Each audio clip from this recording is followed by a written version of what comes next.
말씀에 언젠가 후세대에게 계속 어떤 일이 일어날 것이므로 이것을 후세대에 전하고 전해라 라고 되어 있습니다. 너희 자녀에게 고할 것이요 너희 자녀는 그들의 또 후대에게 전하고 후시대에 전할 것이니라. 무엇을 전하냐면 팥종이가 남긴 것을 메뚜기가 먹고 메뚜기가 남긴 것을 느시 먹고 느시 남긴 것을 황충이 먹었도다. 기근이 온다는 것입니다. 기근이 오고 다음 절에 보면 전쟁이 일어나는데 식량이 부족하니까 전 세계 나라와 나라가 민족과 민족이 식량이 없을 때 돈 주고도 식량을 구입할 수 없을 때 전쟁이 일어난다는 것입니다. 돈을 줬는데 식량을 안 주죠. 그러면 사람들이 역사상 인류 전쟁사를 연구하면 다 전쟁을 했습니다. 저는 정치일에 관심이 없고 주의 나라와 의를 위해서 복음전도하는 복음전도자이기 때문에 정치적인 것에는 관심이 없지만 자유무역을 함으로 모든 국가가 한 국가가 된 듯이 경제무역을 자유거래한다라고 했을 때 다른 거는 자유롭게 거래를 하더라도 식량은 자기 민족이 자생할 수 있도록 식량 확보를 할 수 있도록 농지나 식량에 대해서는 그 국가, 그 자기 민족이 자립할 수 있도록 보존할 수 있어야 됩니다.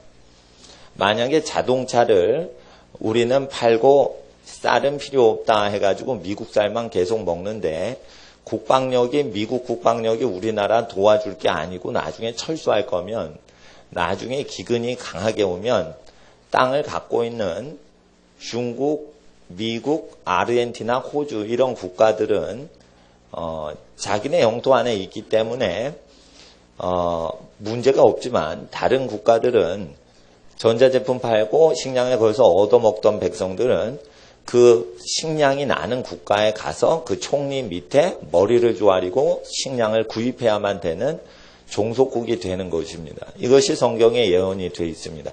모든 열국이 애굽에 와서 식량을 구할 때 머리를 조아리고 조공을 바치고 식량을 돈 주고 사갑니다. 1대1로 구하지 않습니다. 절대 식량이 돈으로 구할 수 없는 시절에는 조공을 바치듯이 해서 식량을 구해가지 절대 돈을 주고 1대1로 떳떳이 계약을 하고 가져가지 못합니다. 그런 시절이 올 것을 7년 기근 때를 예비토록 성경에 기록이 되었습니다. 그래서 결국은 식량이 돈보다 더 강력한 시대가 오는 것입니다. 식량을 주지 않으면 전쟁을 하게 됩니다.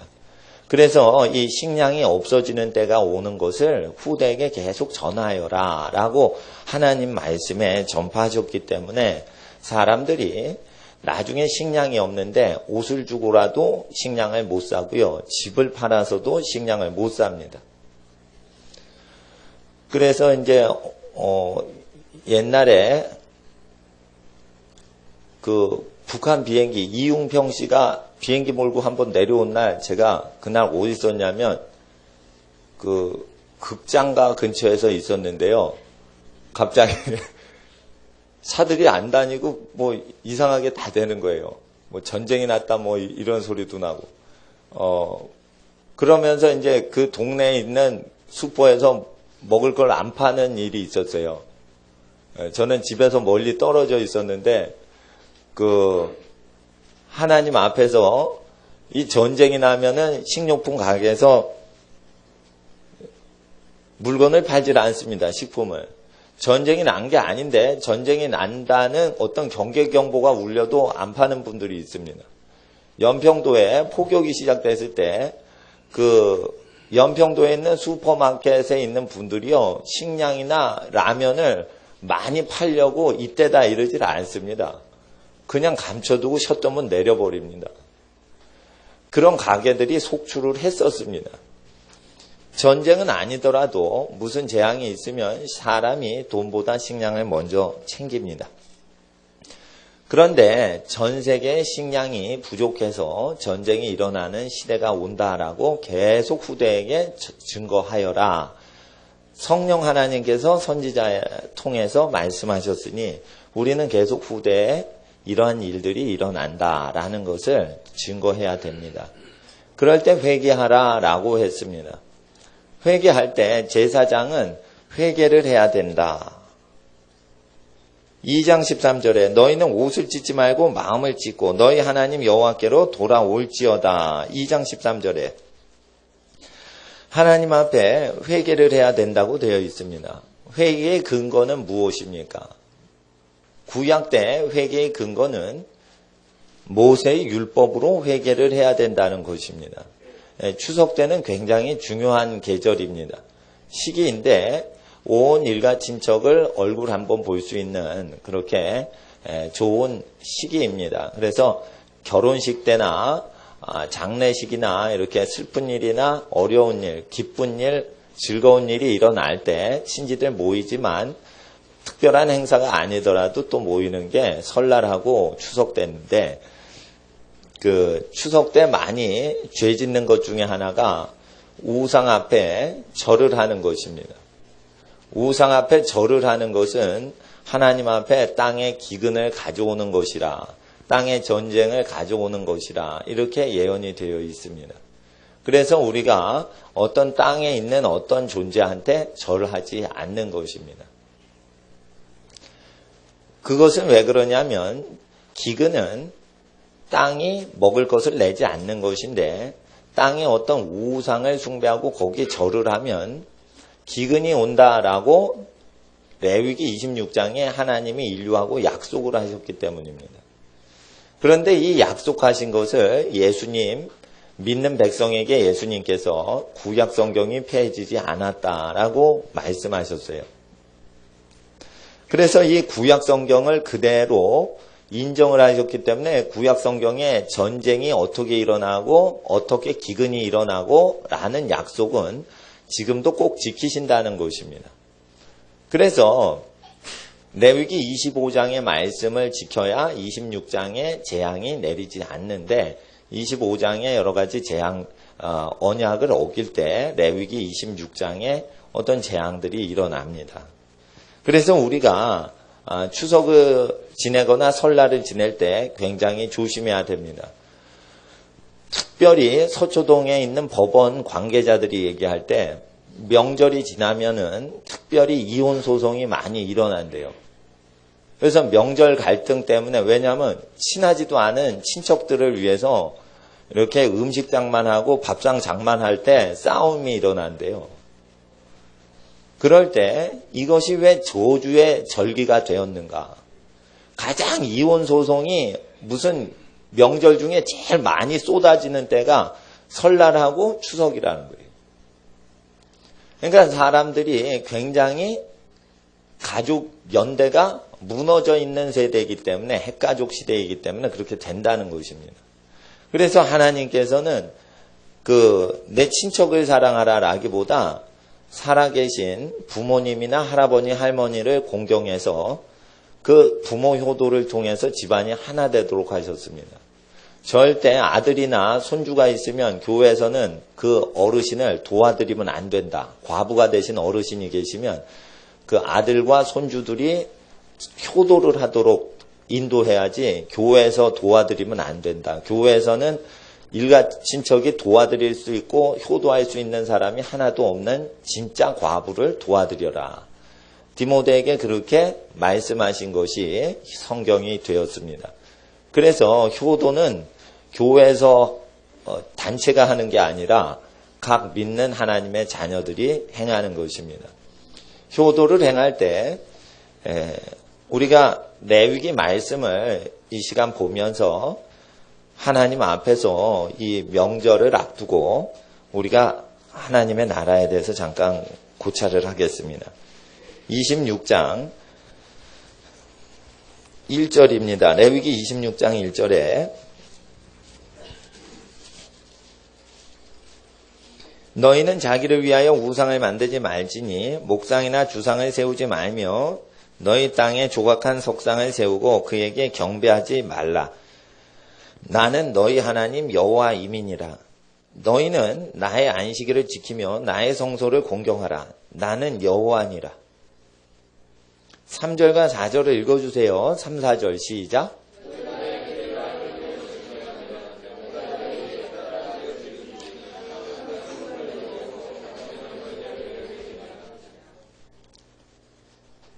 너희는 자기를 위하여 우상을 만들지 말라. 이것은 종교 규례가 아니라 생활 규례로 가르쳐 주신 것입니다. 제가 아산병원에 병문안 갔는데 거기 아산 정주영 회장 이 흉상이 있어요. 쉽게 말해 그런 거 만들지 말라는 뜻이에요. 신세계백화점 본점에 가면 옛날에 부자셨던 그 이병철 회장 흉상이 있어요. 그런 거 만들지 말라는 거예요. 그런 거를 만들면은 땅에 기근이 온다는 거예요. 기근은 누가 만드는 거예요? 우상숭배자들이 만드는 거예요. 많은 사람들이 거지들이 일을 안 해서 기근이 왔다 이래요. 기근은 가난하게 초라하게 옷을 입거나 옷 살 돈이 없어서 뻘거벗고 사는 거지들이 저주가 있어서 땅에 저주가 내린다. 이렇게 사람들은 보통 생각을 합니다. 그러나 성경은 우상을 만들고 자기를 위하여 무슨 상징물을 계속 만드는 사람을 인하여 땅에 가난이 온다 이랬습니다. 그 재벌에 대해서 연구하는 학과를 제가 나왔습니다. 경영학을 공부하면 그것은 거의 중소기업을 연구하지 않습니다. 다국적 기업을 계속 연구하는 학과를 세운 건데 그 경영학이라는 것은. 그 비즈니스 학과는 전부 다국적 기업을 연구합니다. 다국적 기업의 특징이 있습니다. 조직 문화에 충성을 하도록 맹세를 시킵니다. 그리고 맹세를 시키고 서약을 하고 고백을 시키는 의식을 꼭 갖습니다.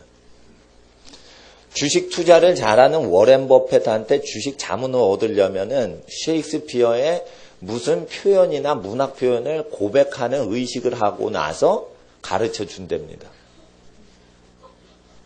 예? 무엇인가 맹세를 하고 고백을 꼭 시키는 의식을 통과한 다음에 자기 것을 가르쳐 줍니다. 뭔가 맹세를 하면 안 된다. 예수님이 맹세하지 말라고 했습니다. 하늘이나 땅이나 예루살렘으로도 맹세하지 말라. 예루살렘 성은 종교 도시예요. 하나님을 경배하는 거예요. 그러니까 예루살렘 성이라는 것은 당대에 예루살렘 성전에 모여서 예배드리죠. 교회를 얘기하는 것이에요. 그래서 하늘로도 땅으로도 교회로도 맹세하지 말라라는 거예요. 교회 가입할 때 요즘은요, 다른 교회에 가입하지 못하게 하려고 서약을 하고 들어가는 교회도 있어요. 서약을 시켜요. 예수님 믿는다는 신앙 고백이 아니라 교회의 공동체로서 내가 서약을 합니다. 그래서 서약을 하죠. 그럼 뭐가 이렇게 끈이 묶이는 거예요. 그러니까 하나님과 가족을 위해서는 공동체로 소속되는 걸 서약을 하셔도 괜찮지만 변동이 가능할 것에는 여러분 서약을 하시면은 저주가 있는 것이에요. 예. 그래서 가족 공동체 빼놓고는 어느 단체에 평생을 충성을 다한다고 서약을 하시면 안 돼요. 예. 하나님께 가장 우리의 마음과 뜻을 다해 사랑하지만 또한 가족을 위해서는 죽을 때까지 가정에서 태어나 가정에서 죽는 것입니다. 그래서 가정 안에서는 그게 절대 공동체입니다. 그러나 교회를 다닐 때는 교회는 딱 보고 자기가 다닐만 하다 이래서 선택하셨기 때문에 거기서 처음에 다닐 때 본인이 선택했기 때문에 나올 때도 본인이 나오실 수가 있는 거예요. 그런데 가족은 어떻게 하냐? 여러분이 가입하려고 신청도 안 했는데 태어났어요. 우리 엄마 아빠가 이렇게 정해져 있네. 그건 무슨 뜻이에요? 자기 마음대로 탈퇴를 못한다는 뜻이에요. 그러니까 가족은 자기 마음대로 탈퇴를 못하는 공동체예요. 그러니까 그건 운명적으로 하나님이 주신 거라서 가족 공동체에 대해서 우리가 잘 성경대로 배워야 되는데 교회 공동체하고 이거 다른 공동체입니다.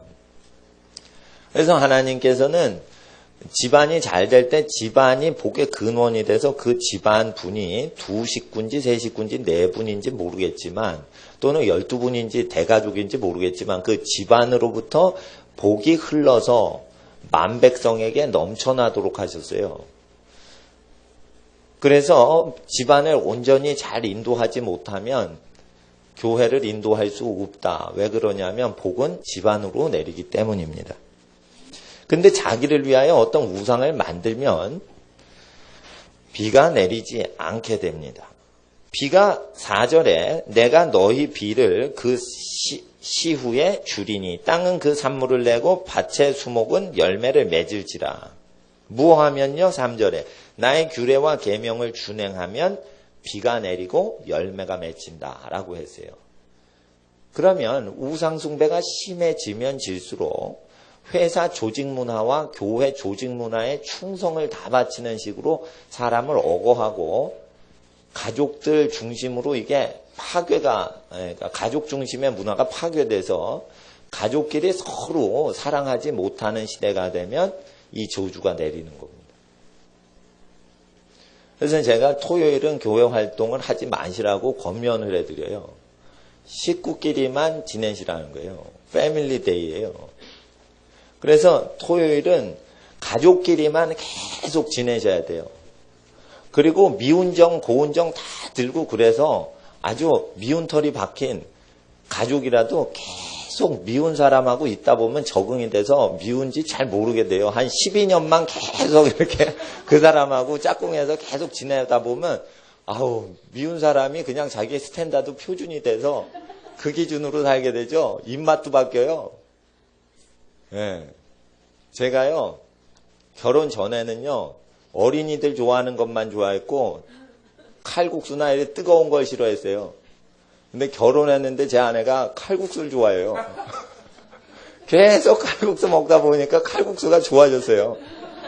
네. 제 아내는 피자 같은 걸 못 먹었어요. 네. 햄버거 이런 거 못 먹었어요. 저는 햄버거나 피자 잘 먹었거든요. 네. 결혼하니까 자꾸만 그걸 사다 먹으니까 햄버거 피자 먹다 보니까 맛있대요. 예, 이 식성도 바뀌어요. 예, 그러니까 좀 안 맞는 것 같다 그래도 계속 적응하다 보면 자기가 바뀌어요. 예. 근데 하나님께서 이것은 이제 패밀리의 문화로서 지키지 절대 개인이 어기는 것보다는 이게 집안 자체가 어떤 주상을 세우고 어떤 사람에게 절을 하고 어떤 죽은 자의 패에다가 절을 하고 이건 문화를 얘기합니다. 그래서 이 문화를 추석이나 설날에 폐지시켜야지 이혼의 저주가 깨지는 것입니다. 이혼을 많이 합니다. 이혼할 때 그 서류에 명절 때마다 어떻게 한다 이래가지고 싸움이 막 일어나서 이렇게 제출하는 게 많답니다. 요즘 문제는 젊은 세대가 데이트를 하다가 많은 애인들을 이렇게 만나고 헤어지다가 나중에 결혼이라는 서류 절차로 마지막 애인이라고 생각해서 결혼을 한 건데 마지막 애인이 아니고 마지막 애인이 또 생길 것 같다는 생각이 들면은 그 서류를 취소해버리는 게 이혼이에요. 이렇게 되면 가정이 다 무너지게 되는데 이런 저주는 우상 숭배를 그 땅이 많이 할 때 가정 파괴가 되는 것입니다. 하나님 앞에서 사랑은 조건 없는 사랑과 희생적인 사랑은 하나님께 속한 것인데 우상 숭배를 하면은 하나님이 주신 사랑이 없어져서 집안 파괴가 심해지는 것입니다. 미국에서 이혼율이 급증을 하는 때가 있습니다. 연구를 하면. 존 F 케네디 대통령이 모든 공무원들이 다니는 그 공기업체에 전부 미국의 관청에 보면 법원에 뭐가 있냐면 10계명이 딱 법원에 있습니다. 동판으로 딱 벽에 붙어 있기 때문에 그거는 공사를 해서 떼어내지 않으면 그거 제거를 못 합니다. 벽에 종이에 붙여놓은 게 아니에요. 종이로 붙여놓은 게 아니에요. 동판으로 딱 새겨놨어요. 모든 법원들이 다 그랬어요. 케네디가 어떻게 했냐면 법원에 있는 10계명 다 띄어라. 대통령령을 그렇게 내렸어요. 법원의 10계명을 다 띄어버렸어요. 모든 초중고등학교에서 성경이 의무적으로 채플 시간이 있었습니다. 미국의 전부 공립학교는 다 초중고등학교가 채플 시간이 있었어요. 기도 시간이 있었습니다.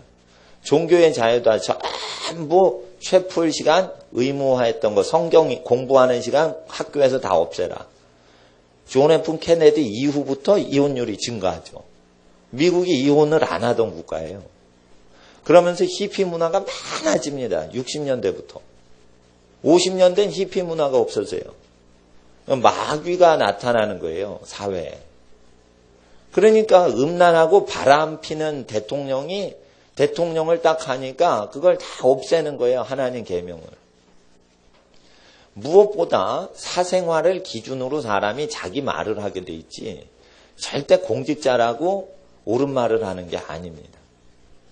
하나님 앞에서 우상숭배를 하지 말라고 했는데 우상숭배 허용하는 사람이 들어오면 우상숭배 제도를 들여놓는 것입니다. 들여놓기는 쉬운데 폐지하기 굉장히 어렵게 됩니다. 폐지하지 않으면 기근이 오기 시작함으로 재앙이 시작됩니다. 마지막에 재앙을 쭉 보면 식인종들이 나타난다 이렇게 돼 있어요. 그래서 아프리카 인종들이 사라질 때 식인종이 나타나면서 그 인종이 사라집니다. 식인종들이 나타나는 시기를 연구를 하면은 굉장한 기근이 나타날 때 사람 인육을 먹고는 인육의 맛이 들리면은 다른 종족이 왔을 때 다른 종족 언어가 다른 사람이 백인이 오거나 동양인이 아프리카에 왔을 때 언어가 안 통하니까 짐승과 같이 잡아 죽여서 먹는 것입니다.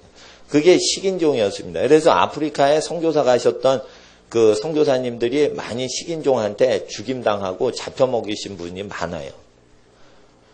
식인종은 왜 등장하냐면 우상숭배를 계속하면 땅에 기근이 들어서 식인종이 등장한다라고 하나님이 말씀하셨는데 인류학에서 이걸 증거를 합니다.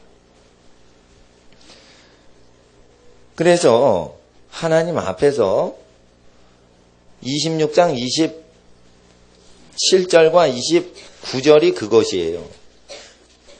식인종 구절이에요. 26장 27절로부터 29절. 징그러우니까 읽지는 않겠어요. 7배나도 한다. 이렇게 됐어요. 예? 26절 보세요. 26장 26절.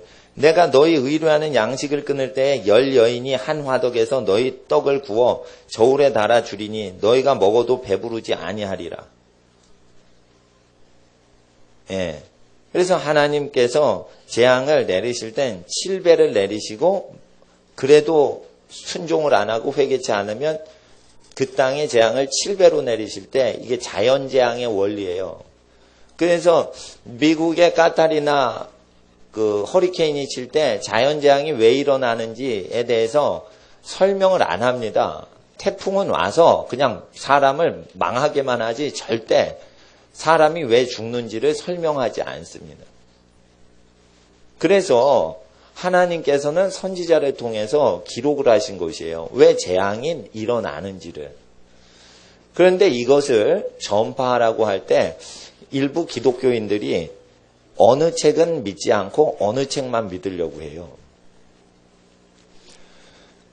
아주 세속적인 기독교가 로마서만 복음이다 이러고 마태복음은 복음이 아니다 이래서 마태복음에 화 있을진저 종교 지도자들이 지옥에 간다라는 구절들이 있어요.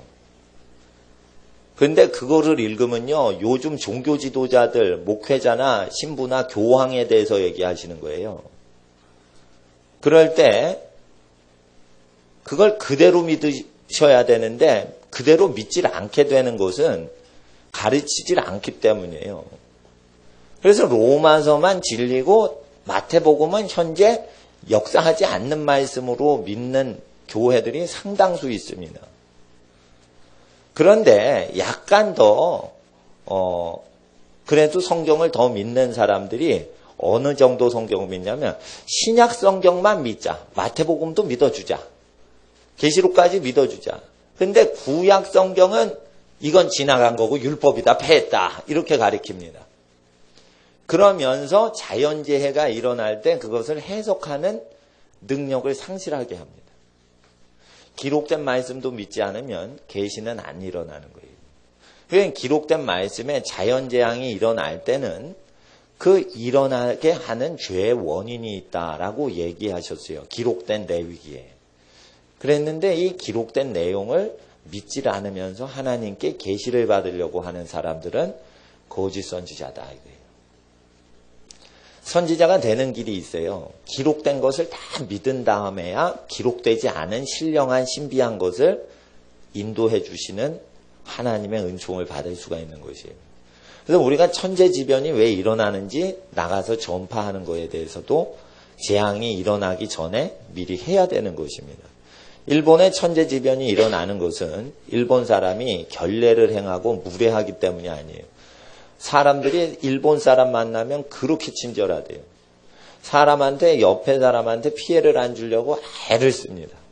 일본 사람들은 상당히 우리나라한테 피해를 줬기 때문에 일본 사람 싫어하지만 일본 사람들이 더러운 쓰레기를 버리지 않고 옆에 사람 패대는 건 말 조심하고 굉장히 예의범절이 깍듯합니다.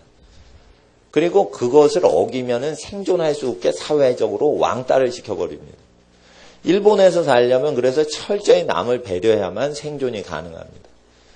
그런데 하나님께서 제일 싫어하시는 죄를 일본이 제일 많이 짓습니다. 우상숭배를 제일 많이 합니다. 우상숭배를 정해놓고 한두 종교를 하는 게 아니라 만들어내요.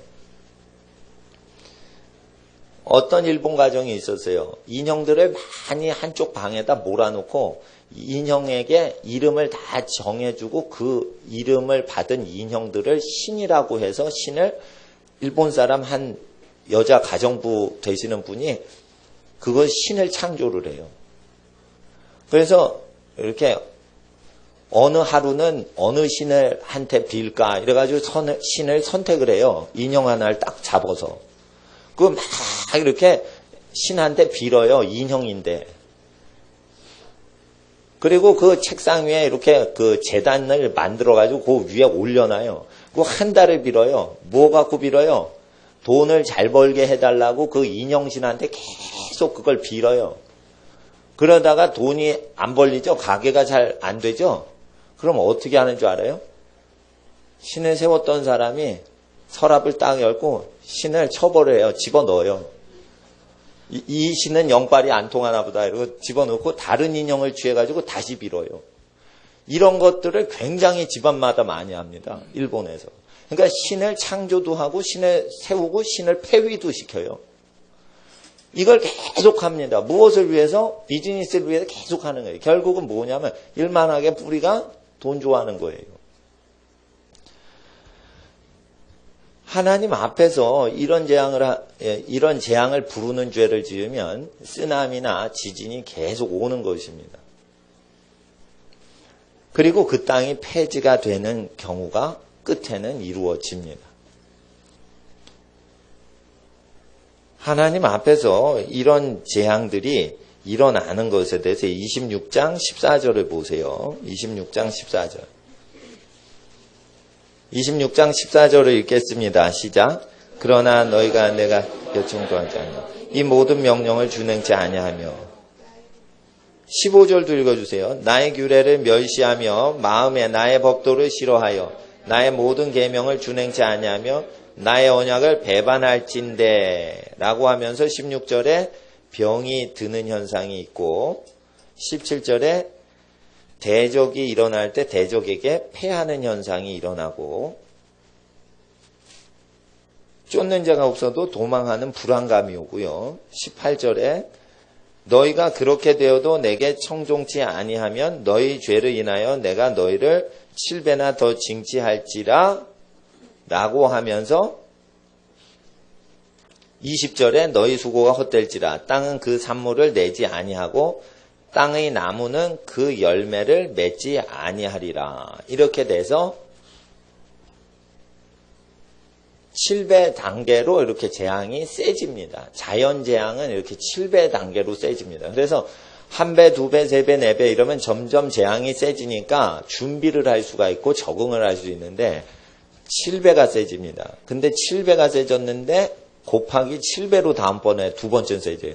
49배가 됩니다. 도무지 예비를 못하고 준비를 못합니다. 그래서 아무리 준비를 잘하고 대피를 잘해도 이길 수가 없습니다. 그 스위스의 찌빙글리라는 종교개혁자가 스위스의 종교개혁을 할 때 스위스 백성들의 죄악에 대해서 회개를 외친 게 두 가지가 있었어요. 하나는 스위스에는 여관업이 성행을 해요. 산지 알프스 산맥이라서 손님들을 맞이해서 여관업을 하는데 여관업이 음란시설로 전락을 했었어요. 그 500년 전에. 그런데 계속 여관이, 호텔이 바람피고 외도하는 장소로 쓰임받으니까 찌빙글리가 스위스 백성들에게, 알프스 지역 사람들에게 회개해야 된다. 그러니까 이제 돈벌이를 가로막는 거죠. 그래서 찌빙글리를 죽이려고 하는 사람들이 많이 일어났어요. 두 번째, 찌빙글리가 죄악에 대해서 외쳤던 것이 있어요. 스위스 사람들은 전쟁이 일어나면 전쟁을 상당히 잘했습니다. 산지족인데. 이 스위스 사람들이 뭘 했냐면 돈 받고 유럽의 제국에 가서 군사를 했어요. 용병을 했어요. 교황청의 경비병이 전부 스위스 출신으로 채웁니다. 어느 전쟁이 있을 때 교황을 보호하는데 도망치지 않았다. 이래서 그 뒤부터 전통이 돼서 스위스 군사만 계속 고용을 하죠. 예로부터 스위스 군사를 이태리 지역에서 전쟁할 때 많이 고용해서 썼어요. 그럴 때 이제 찌빙글리가 외쳤던 것은 어떻게 돈 받고 사람 죽이는 전쟁질을 하냐. 용병을 하면 안 된다. 이거 천국에 못 간다. 돈이 그렇게 좋냐. 왜 사람을 죽이는 전쟁터에 돈 받고 자기 목숨을 위태로운데 그 전쟁질을 해주고 돈 받고 오냐. 근데 스위스 사람이 굉장히 싸움 잘합니다. 그러니까 스위스 역사에 패배한 적이 별로 없죠. 몇 번 패했어요. 로마 제국한테 이렇게 압제당할 때 한 번 패해가지고 쭉 되고 그 뒤부터는 잘 이렇게 몇 번 역사적으로 패한 적이 없어요. 그래서 스위스 사람들에 대해서 이제 영세중립국해서 민방위 훈련도 잘하고 뭐 이렇게 방공호도 잘 만들고 그래 놨어요. 히틀러가 스위스 먹으려다가 포기했어요. 시간만 허비할 것 같아서 스위스하고는 잘 외교적으로만 하고 다른 국가는 다 쳐들어갔습니다. 스위스 사람들이 역사적으로 전쟁 훈련을 많이 했는데 그것이 죄다 이래서 찌빙글리 종교개혁자가 외쳤어요. 결국은 이제 찌빙글리가 죽습니다. 하나님 앞에서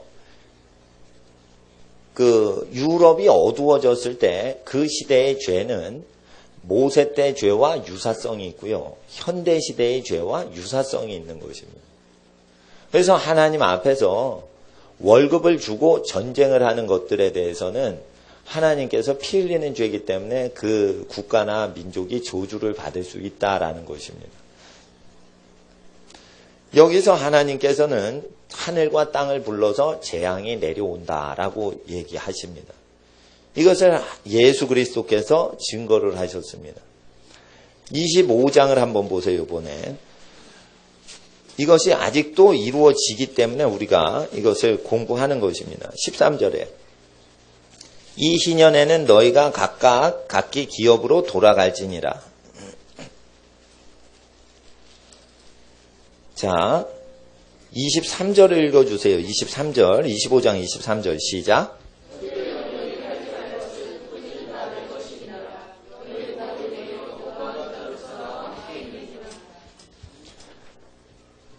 주택 문제나 부동산 문제가 생기면은요, 사람이 신분이 하층민으로 전락하는 걸 아시고 토지 문제에 대해서, 토지에 대해서 가르쳐 주시는 내용이에요. 토지는 돈하고 영영이 바꾸면 안 되고, 토지는 자기가 살 수 있는 공간은 언젠가 물러서 확보를 해야 된다. 돈을 주고라도 물르라라는 것은 무엇이냐면 자기가 공간을 자리를 차지할 수 있는 자리값을 못 차지하면은 사람이 홈레스가 되는 걸 아시는 거예요. 그래서 반드시 공간을 차지하라. 이건 땅값도 아니고 흙값도 아니에요. 공간 점령비예요. 땅값은 뭐냐면 공간 점령비예요. 공간을 점령을 못하면은 종이 된다라는 것이에요. 그래서 돈을 써서라도 그것을 하되 만약에 50년째 그게 안 되면 국가적으로 그거를 토지개혁을 해서 나눠줘야 된다. 이렇게 얘기하시는 거예요. 이거를 안 지키면 가난하게 하겠다. 비를 안 내리겠다. 약속하신 거예요. 그러니까 여러분 아셔야 돼요. 가정이 경제 자립을 하시는 방향으로 자꾸만 활동을 하셔야지 남의 집으로 자꾸만 취직하는 식으로 계속 가시면 땅에 비가 안 내리는 거예요. 이 토지법까지 포함해서 이 법을 지키지 않으면 비가 내리지 않게 하겠다라고 하신 거예요. 반드시 하셔야 돼요. 자기 식구들을 잘 먹이고 입히려고 활동을 목표를 잡고 하셔야만 비가 내리고 다른 집에 자꾸만 종살이 하는 것이 좋다라고 하면은 비가 내리지 않게 된다는 것이에요. 재벌 종수들은 회사를 크게 하고자 남의 돈 갖고 부자 되려고 주식에 상장을 합니다. 주식거래 시장에 상장을 합니다. 그럼 외부 투자금 갖고 자기 자본금 같이 돌려 쓸 수가 있어요. 돈을 벌지 않아도 돼요. 그래서 상장을 하려고 애를 쓰는 거예요. 그러면은 그만큼 번 다음에 나눠줘야 되는데 나눠주는 건 조금 나눠줍니다. 어느 주식회사든지. 그래서 죽은 다음에는 어떻게 해요? 거기에도 심판이 있어요. 그래서 하나님 앞에서 이 회개를 할 때 부자가 회개하기가 굉장히 어렵다는 거예요. 주식을 하면 무슨 현상이 있냐면요. 주식 전문가들이 제 주변에 있는데 중독 현상이 있어요. 땀 흘려서 일해가지고 4,500만 원 탁 생계비를 어느 직장에서 줘도요. 4,500만 원이 양이 안 차요. 왜냐하면 이 사람이요. 4,5천만 원을 한 번에 번 적이 있어요. 그러니까 4,500만 원을 벌려고 안 하고요. 4,500만 원은 신경도 안 써요. 4,5천만 원 하루에 벌려고 그래요. 이런 습성이 계속 되다 보니까 사람이 사치를 하게 돼요. 탐욕이 많아져요. 그런데 주식거래 원칙 자체가 하늘나라 법에 도적질하는 거로 돼 있어요.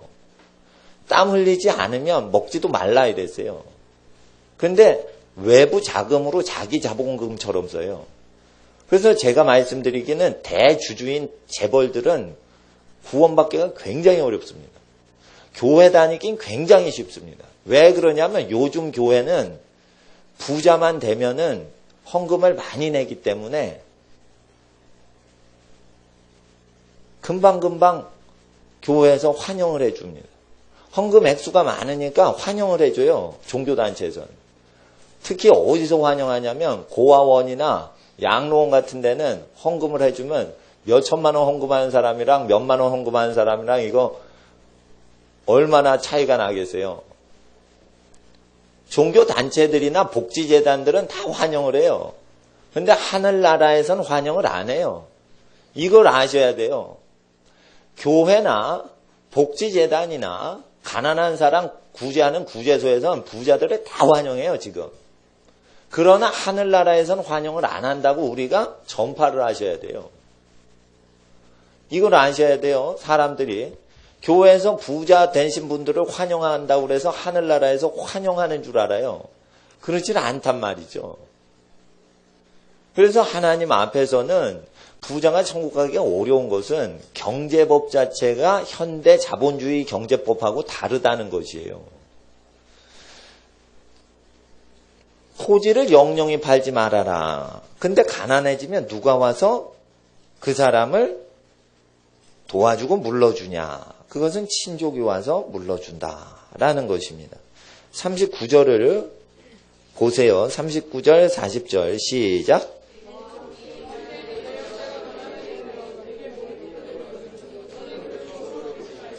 (40절을) 읽어주세요. 시작.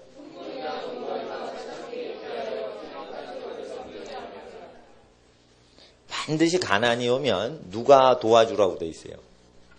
동족이 도와줘라. 또 돼 있어요. 여기 어디를 보시냐면 25절 보세요. 26절, 25절, 26절, 27절, 세 절 읽어주세요. 시작.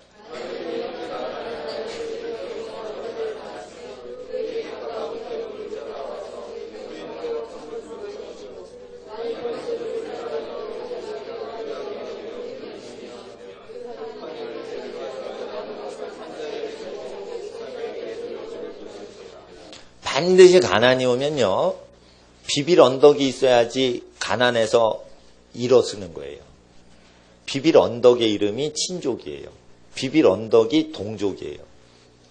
그래서 반드시 아셔야 돼요. 어릴 때부터 가르치셔야 돼요. 식구끼리는 절대 보증을 쓰면 안 된다고 가르치셔야 돼요. 그리고 만약에 누가 파산을 하면 옆에 형제들이나 언니, 오빠, 동생들 중에 돈 들고 나와가지고 대신 물러주는 거예요. 그거를 어릴 때부터 가르치셔야 되는 거예요. 어릴 때부터 가르쳐야 되는 거예요, 이거. 형제들끼리 안 해요, 요즘.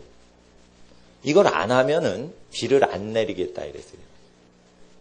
같은 부모님 슬하에서 자란 사람끼리 그걸 안 하면 먹고 살 자격이 없다는 뜻이에요. 쉽게 말해. 밥 먹을 자격이 없다는 뜻이에요.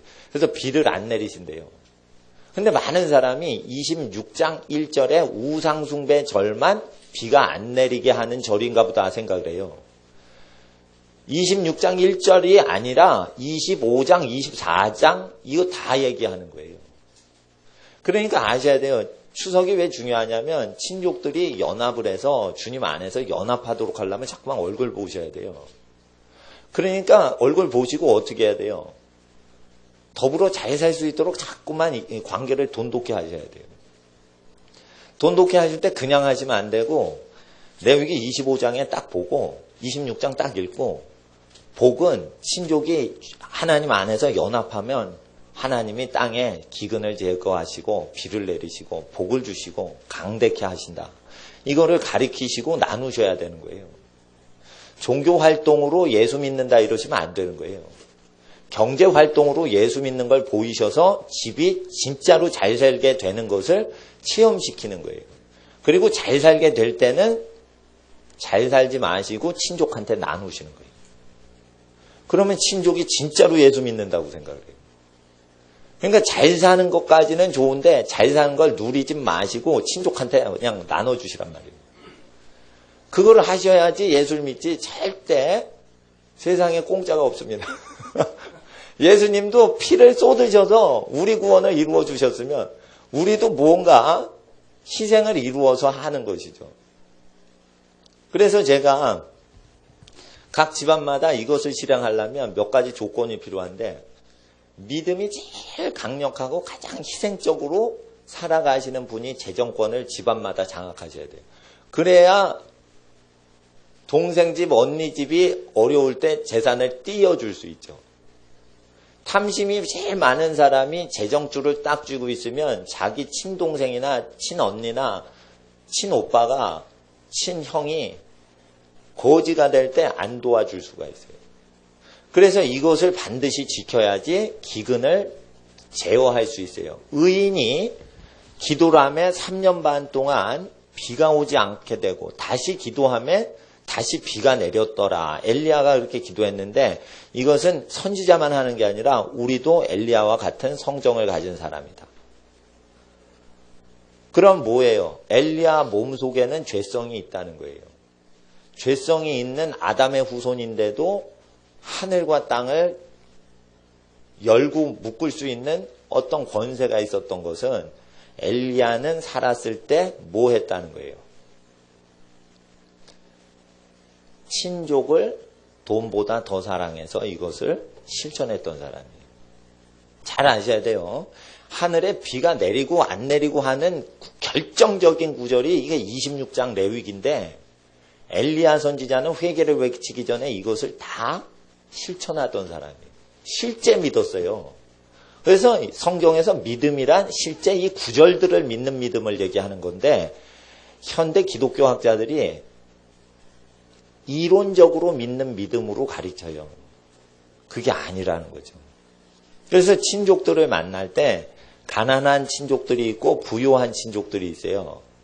그럴 때 예수님 믿읍시다 이럴 때 이 신구약 성경을 근거로 해서 예수 믿는 거에 대해서 얘기하셔야 돼요.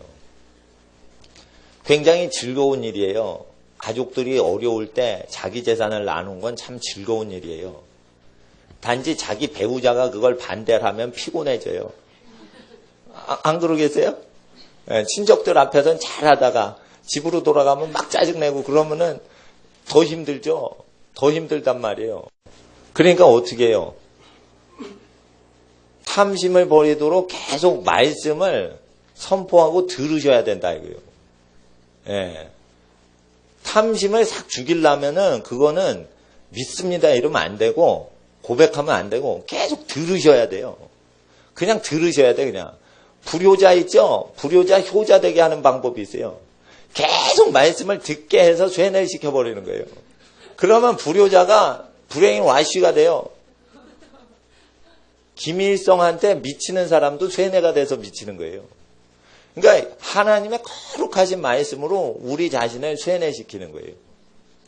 들음으로 되는 거예요. 믿게 되는 건 들음에서 나는 거예요. 그래서 우리는 이걸 전파해서 신지들이 듣게 하는 거예요. 제가 보험업을 하시는 분을 많이 압니다. 제가 타고 다니는 SM3 보험회사 차를 제가 지금 몰고 다닙니다. 근데 제가 보험회사 가면은 예수를 팝니다. 나는 여러분이 판매하는 보험을 살 수가 없습니다. 나는 예수를 믿습니다. 그래서 예수 보험을 얻었습니다.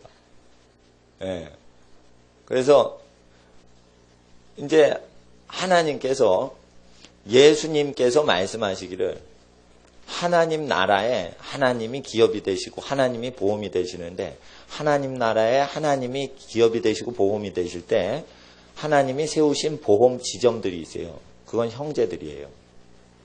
형제는 위급할 때를 위하여 태어났느니라. 이것이 솔로몬의 잠언서의 글이라 이거예요. 형제는 인생의 위험한 때를 만나면 그때 도와주려고 수십 년 전에 미리 예정돼서 태어난 거예요. 그러니까 형제의 존재는 반드시 재정적으로 어려울 때 도우려고 태어난 존재란 말이에요. 만약에 이 형제가 어려울 때 돕질 않으면 하늘에서는 밥 먹을 자격이 없다. 수돗물 끊어라. 그러니까 물방울이 끊어지는 거예요. 땅에 지하수 끊겨라. 그러니까 막 갈라지는 거예요. 논바닥이. 그래서 하늘의 비가 그치고 땅 밑에 지하수가 그쳐버려서 논바닥이 갈라져 버려요. 이건 뭐냐면 식량을 공급하지 말라 이 뜻이에요. 이건 왜 그러냐? 자기 친족이 가난해졌을 때 돕질 않더라 이게. 요것을 잘 지키시면요. 하나님 비를 주세요. 이런 비를 내리게 하는 엘리야가 돼요. 여러분이.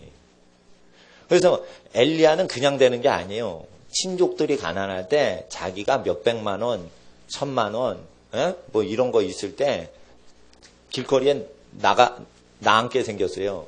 그럴 때 몇백만 원이나 1,000만 원이라도 돼가지고 그거를 월세방이라도 얻어내고 막 이렇게 하는 용감한 진짜 멋있잖아요. 멋있잖아. 예? 그거 도와줘봐요. 교회에서 알아주나. 한 명도 안 알아줘요. 친족을 도와주면. 그러니까 아름다운 거예요. 교회에서 알아주질 않아요. 예? 목사님한테 SM3 딱 해주잖아요. 그럼 보험회사 차 없는 목사님 잘해줬나 보다. 누가 이렇게 해서 그 회사 좋게나 보는 경우가 있을 수는 있으나 가족을 도와주면 아무도 안 알아줘요. 근데 하늘에서 알아주시더라 이거예요. 그러니 친족이 부도가 나고 파산이 되고 빨간 딱지 붙여가지고 은행으로 집이 넘어가고 이렇게 됐을 때 형제는 위급한 때를 위하여 태어났느니라.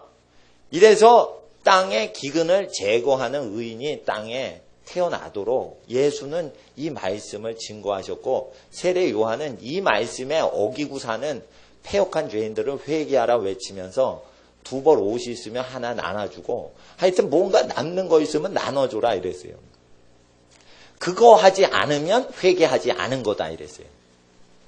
그리고 진짜로 회개를 시켰어요. 진짜 회개를 시키니까 예수님이 오셔서 역사하시기가 너무 좋게 예비를 해놓은 거예요. 그러니까 회개를 시키는데 이 구약 선지서를 통해서 회개를 시키니 예수님이 사역하기가 너무 좋고 성령님이 오셔서 역사하시기가 너무 좋게 된 거예요. 그래서 우리가 이 시대에 예수를 믿을 때 고대 기독교 방식 그대로 믿어보는 거예요. 이 운동이. 그러니까 친족이 파산을 했을 때 요즘 빚지지 않고 집을 마련할 수 있는 집이 거의 없을 정도로 소득 수준이 상대적으로 적어지고 물가는 상대적으로 높아집니다.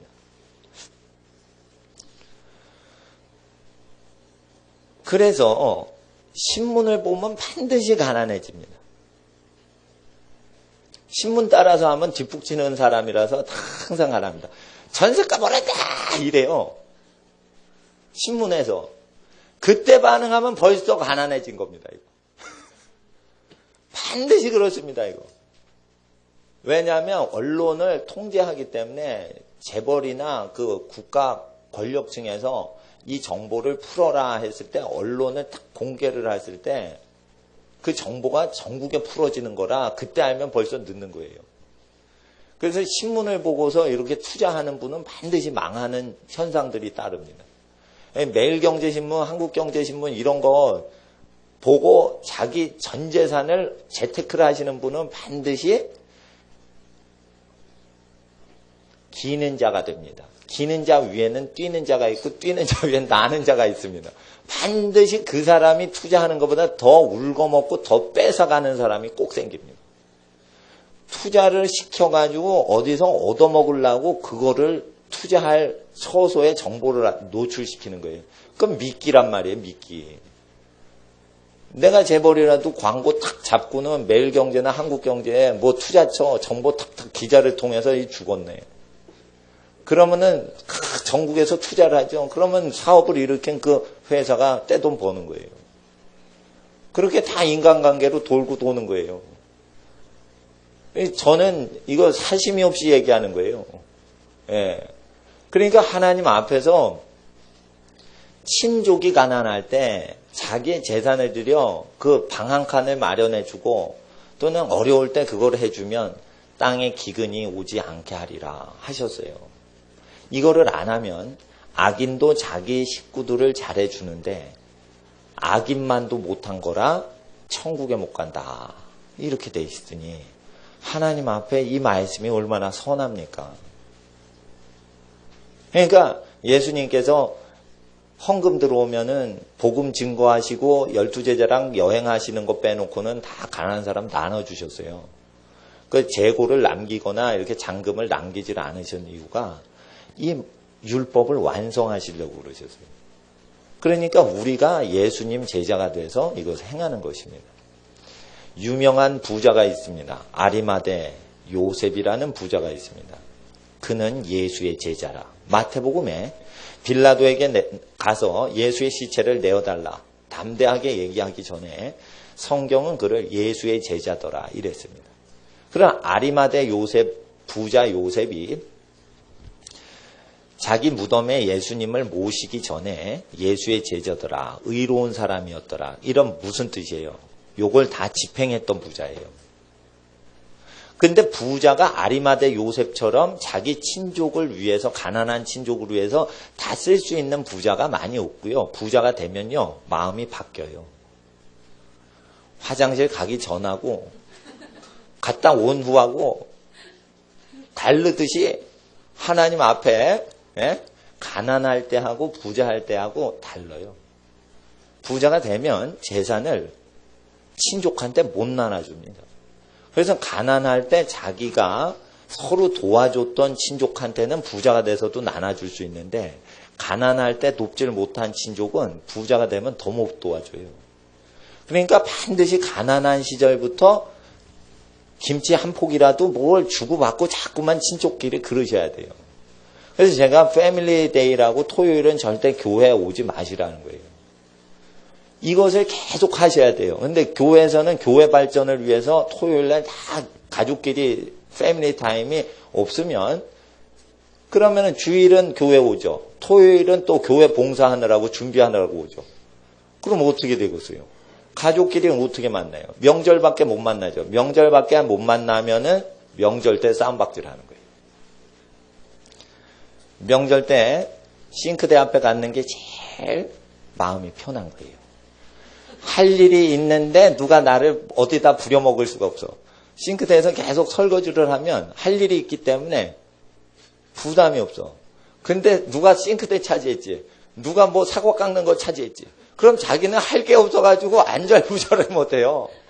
그러니까 뭔가 손에 뭐 잡히는 게 있어야지 할 일이 있는 거지. 신입사원이요, 복사기 앞에 복사라도 하고 있어야지 편한 거지. 네? 문에서 어서 오세요 손님한테 인사하는 거라도 하고 있어야 안정이 되죠. 복도에서 가만히 있으면 그거 굉장히 불안한 거예요. 그러니까 이렇게 어색한 친척들 모임은 왜 생기냐면 자주 왕래를 안 했기 때문이에요. 하나님 앞에서 이 말씀대로 살아가면 집이 복을 받고 집이 회복이 됩니다. 이 재앙이, 기근의 재앙이 내려오기 전에 이것을 저지할 수 있는 사람들이 나온다 했습니다. 하나님의 말씀을 받은 사람을 신들이라 했습니다. 그래서 엘리야가 기도하니까 비가 내렸다가 안 왔다가 이랬습니다. 엘리야가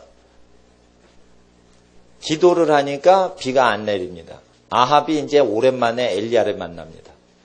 이스라엘을 망하게 하는, 기근들게 하는 게 바로 너냐?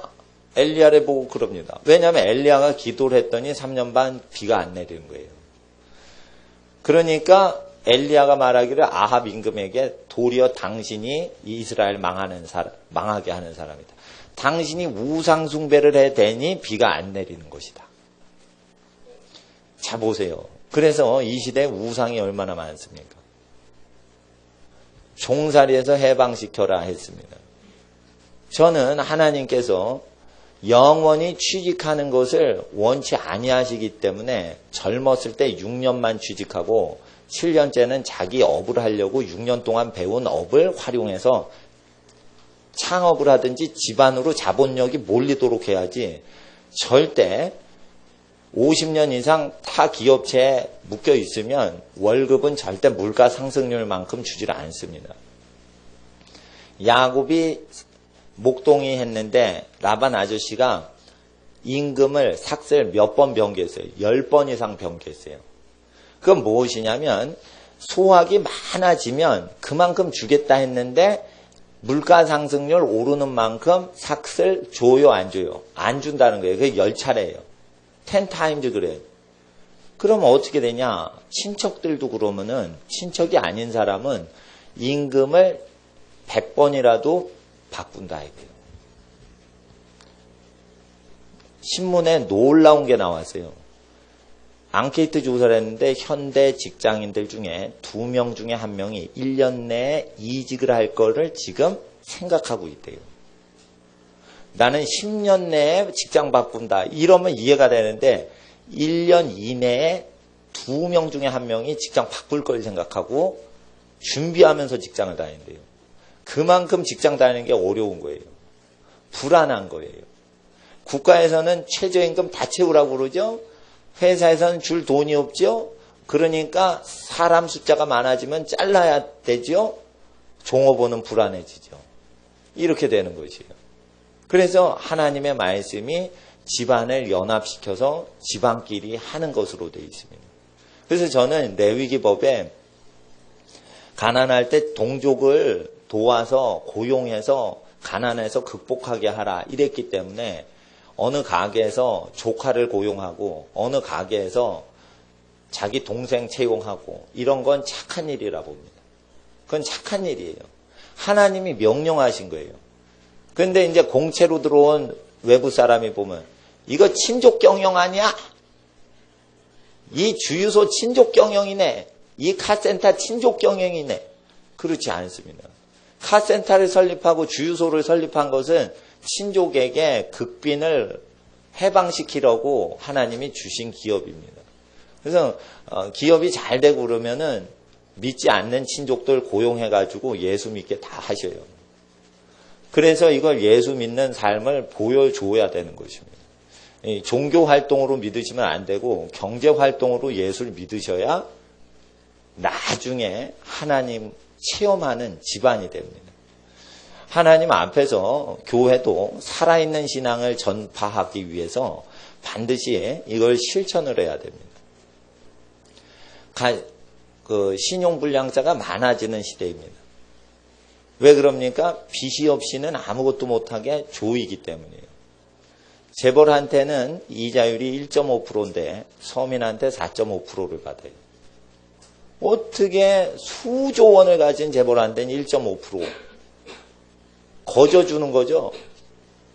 서민한테는 4.5%. 여러분 아세요.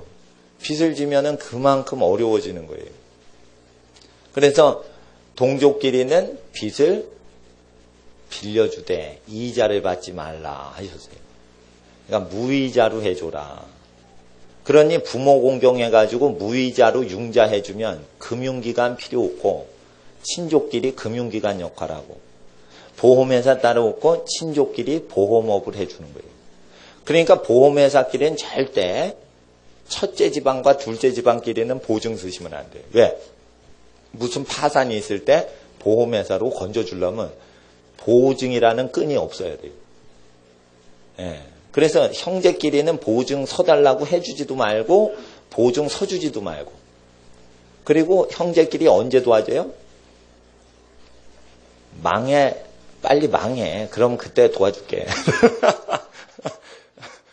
어떻게 하는 줄 알아요? 친척끼리? 증권회사 지점장 하신 분이 망했어요. 증권 주식 전문가가 망했다니까요. 어떻게 망했냐면 일가족이 다 망했어요. 지금 주가가 오르니까 사위가 장인어른 돈까지 다 가져오는 거예요. 자기 친부모 돈까지 다 가져오는 거예요.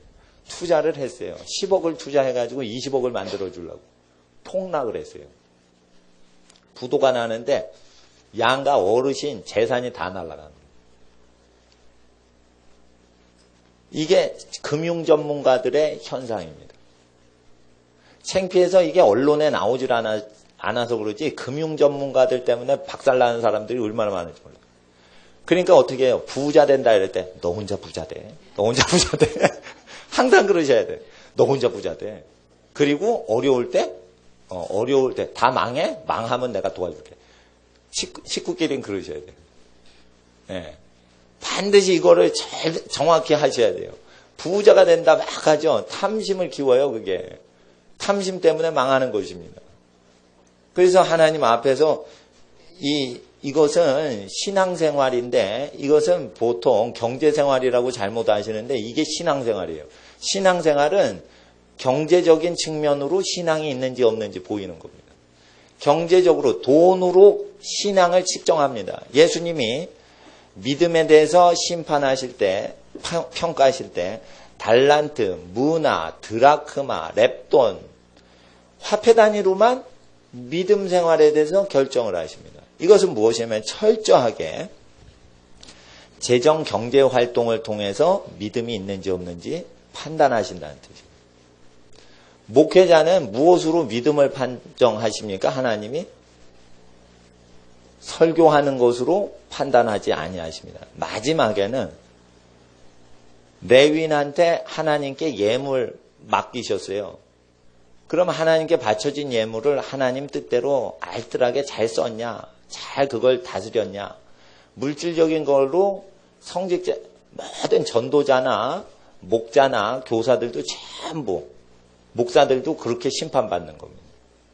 그러니까 하나님 앞에서 이 세상 사는 동안 물질 세계를 거룩하게 다스리지 못하고는 의인이 될 수 없는 것입니다. 친족이 어려울 때 그것을 남몰래 도와주세요. 공개적으로 도와주면은 창피를 당해요. 그러니까 어떻게 해요? 남몰래 도와주셔야 돼요. 자기가 도와준 줄 모르게. 예. 그리고 하나님이 도와주셨다. 이렇게 말하게 하시면 돼요. 그러면은 하나님 앞에서 복을 받는 가난한 집안 같으니까 사람들이 그 가난한 집을 존귀하게 여기죠. 그래서 우리 주 예수님의 나라가 땅에 든든히 서는 것입니다. 이것을 실천하지 않는 사람은 교회 직분을 수행할 수, 행동을 할 수가 없습니다. 예수님 말씀 보겠습니다. 요한복음 10장.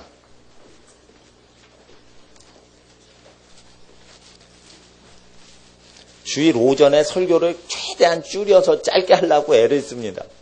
예. 요한복음 10장.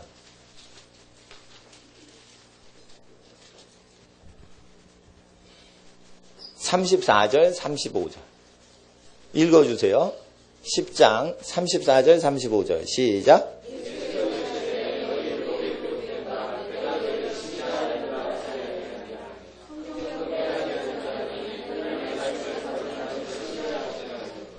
네, 하나님의 말씀을 받으면 신들이 되는 겁니다. 그러면 시편 82편을 보세요. 이제 시편 82편 6절을 보세요. 6절. 시편 82편을 예수님께서 인용하셨어요. 인용하셨기 때문에 시편 82편을 공부하시기 위해서는 예수님 거 먼저 읽고 읽으셔야 돼요. 하나님의 말씀을 받은 사람들을 신들이라 하셨어요. 그럼 여기서 신들은 사람을 얘기하는 것이에요. 천사가 아니에요. 6절을 읽어주세요. 시작.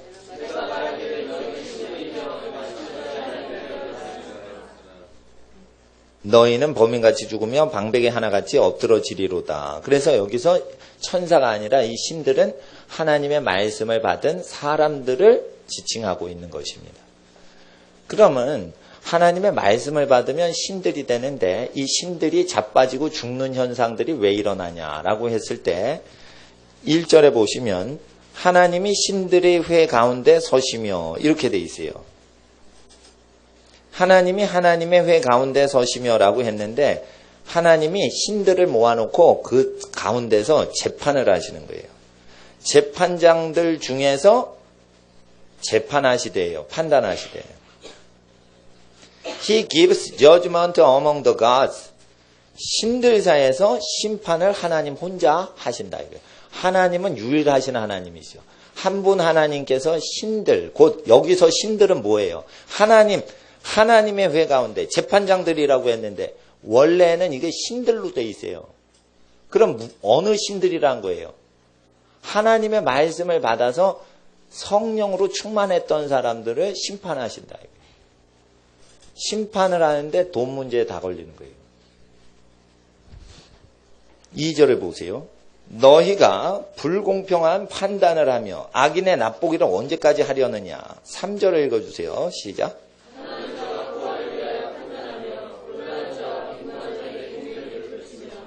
문제가 경제 문제예요. 경제 문제에 다 걸리는 거예요. 성령 받은 사람들이 여호와의 말씀을 받은 사람 신들이라 했어요.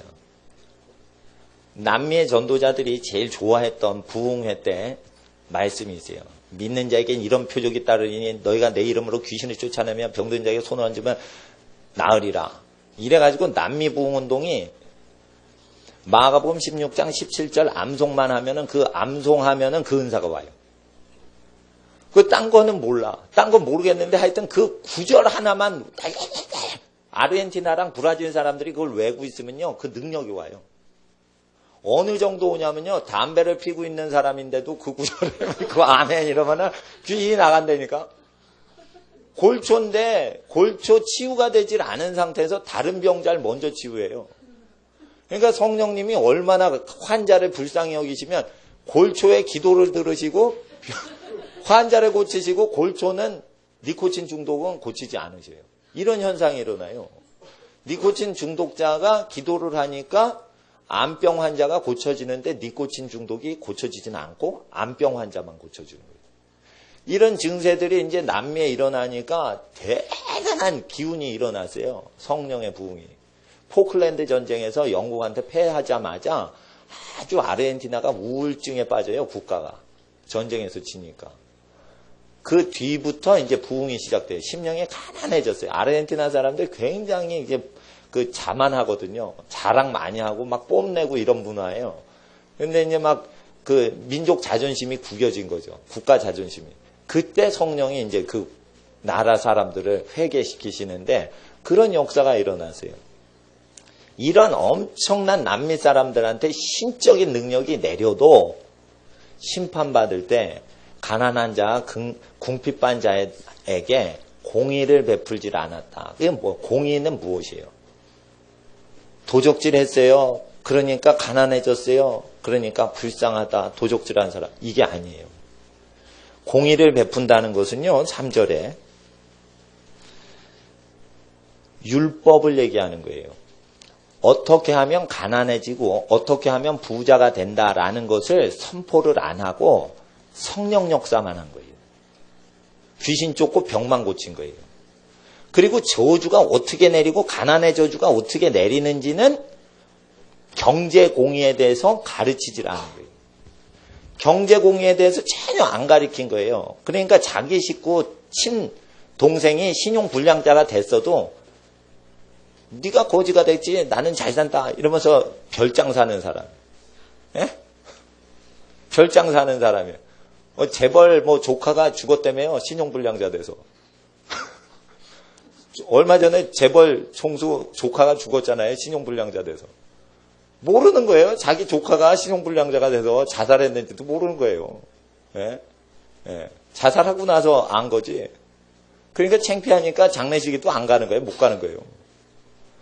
이렇게 됩니다. 그러니까 그런데 이게 불신자 재벌이야 그냥 원래 탐심이 많아 그렇지만은 믿는 사람들이 율법에 가난이 왜 오는지를 가르쳐 주질 않더라는 거예요. 가난한 백성들한테. 왜 가난이 오는지를 가르쳐 주질 않는다는 거예요. 그러니까 우상숭배 하면은 가난해진다. 그러니까 가난 피하기 위해서 우상숭배 하지 마라. 레위기 26장 가르쳐 줘야 되는데 안 가르쳐 주고 친족이 거지가 됐을 때 그것을 보험회사한테 맡기지 말고 금융기관에 고리 대금업자한테 맡기지 말고 무이자로 도와줘라. 이렇게 했는데 그것을 공의를 베풀질 않아요. 그래서 어떻게 해요? 죽어서 너 성령 받고 부자 됐는데 뭐 했냐 이러고 물어보니까 거기서 심판을 받는 거예요. 이해가 되시죠? 그래서 일만하게 뿌리가 돈 좋아하는데 돈 좋아하면은 성령 충만했던 능력사역자도 심판받더라. 그래서 하나님 앞에서 이것을 제가 왜 가르치냐면 제가 성령사역을 계속하고 그랬는데 성령사역을 아무리 해도 회개를 안 해요. 사람들이. 그리고 저주의 근원적인 건 끊질 못해요. 결국은 뭐냐면 경제공의 문제까지 들어가지 않으면 안 된다. 이거예요. 그래서 교회 재산 나누기 운동 먼저 하는 거예요. 교회 재산 나누기 운동 하니까 이제 사유 재산을 나눌 때 누구한테 나눠요? 친족 중에 파산한 신용불량자한테 자기 소유를 나누는 거 먼저 하세요. 길거리 거지한테 나누지 마시고요. 자기 친족이 망하면 먼저 나누세요. 친족이 월세 단칸방을 못 얻는다. 그러면 월세도 못 얻으면 사월세 못 얻으면 그게 노숙자 되거든요. 그러니까 그때 자기 재산을 나눠야 되는 거예요. 주식 투자하지 말고. 그러면 하나님이 복을 주실 거예요. 하나님께서는 이 성령 받은 자들이 심판받을 때 경제 문제에 걸려가지고 심판받는다. 그래서 범인과 같이 그냥 자빠지고 엎드러지고 죽게 된다. 그것이에요. 4절을 읽어주세요. 4절 시작.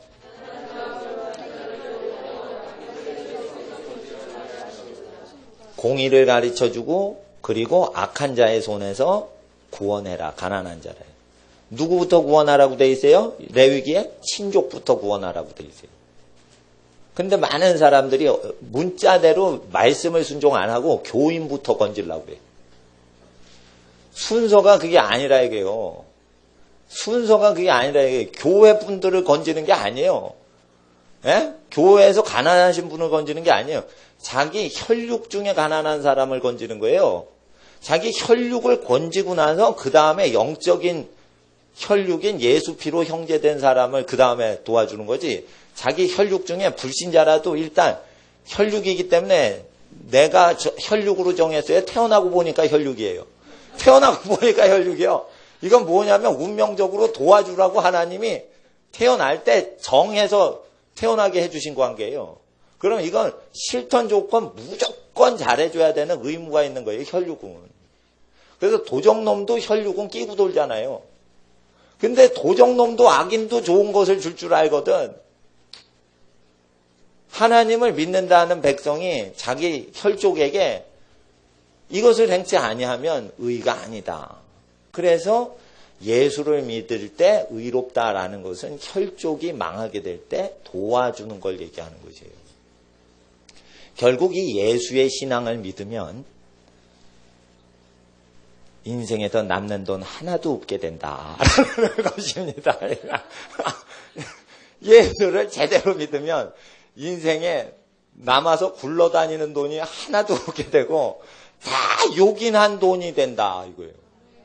다 돈이 버리는 돈이 없고 이게 다 필요하다니까요, 돈이.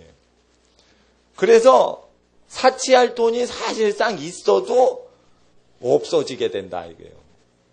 그러니 부자로 살려고 그래도 남이 볼 때 몇백억 원이 그냥 놀러 다니고 이런 돈으로 쓰이는 그런 게 아니라 아주 필요하고 아름답게 쓰여지기만 하니 겉으로 보기에 부자가 아닌 것 같은데 하늘나라에서 무지무지 부자인 거예요.